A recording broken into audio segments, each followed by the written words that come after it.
Hello, dear ones. Father Peter John coming to you from your very empty church. It's not true, actually. It's full of the saints and the angels and chairs waiting for you to fill them soon in God's time. At 6004 South Fairfax in Bloomington, All Saints Orthodox Church. Christ is in our midst. I wanted to talk to you just briefly today about a point that a friend of mine, very dear friend of mine, Father Basil from Anniston, Alabama, made on a video of his a few days ago.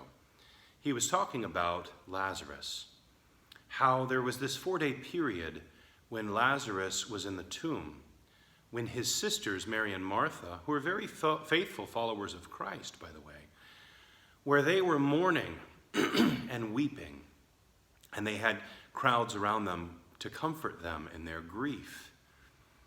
They were grieving because they didn't know that Jesus was coming to raise Lazarus. They were grieving because they knew that it was, relatively speaking, impossible to raise someone who had been 4 days in the tomb, whose flesh had been exposed to the heat of the desert for this time, whose flesh had begun to decompose. That's why when Jesus told them to remove the stone from the tomb, they said, "But Lord, it will stink," because they knew that Lazarus was in there rotting. But Jesus, who had intentionally delayed his arrival at Bethany, that Jesus, he knew what was to happen. He knew that he had come to Bethany to raise Lazarus from the dead. So Father Basil's point was this, that we are in those 4 days right now, the 4-day period when the sisters of Lazarus and all of those around them were grieving, where they were in this place thinking that they had seen the last of Lazarus breathing on this side of the veil, on this side of the general resurrection. They were there in grief, speaking to Jesus and saying, "If only you had been here, Lazarus would not have died." But again, Jesus saw the big picture.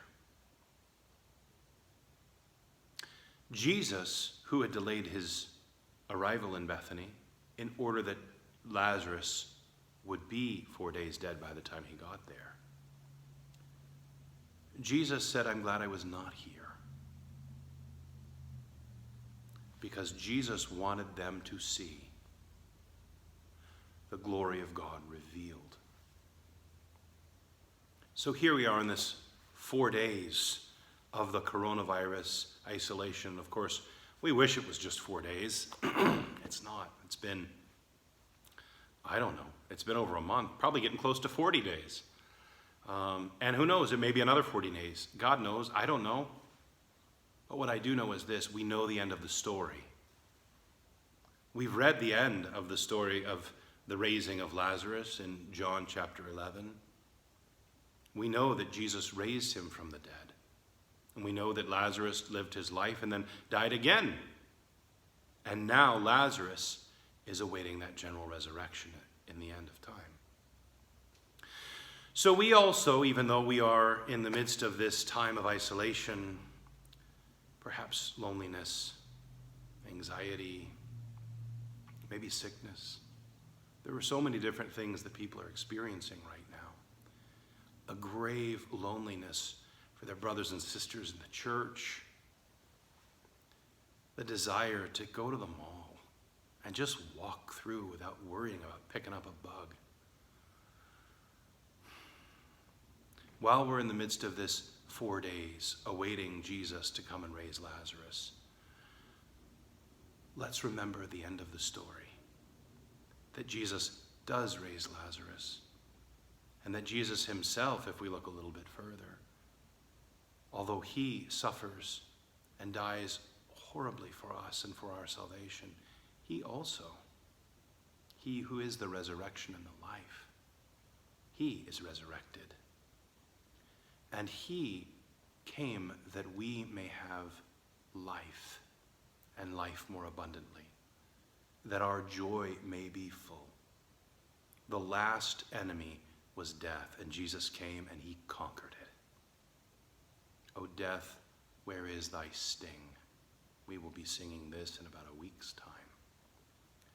So as we look around us and as the world sees only what Mary and Martha saw during those 4 days, the world sees the grief, all the social distancing, all of the loss, all of the anxiety.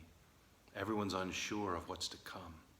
But we are sure of what is important, and that is that Jesus Christ, the Son of God, will raise us up on the last day, and that even death cannot separate us from the love of God, and that he's in charge. So, brothers and sisters, the blessing of the Lord and his mercy come upon you through his grace and love toward mankind. May he grant you comfort and peace, freedom from anxiety, peace that surpasses all understanding, and may he bring us back together soon, because I miss you. Amen. Christ is in our midst.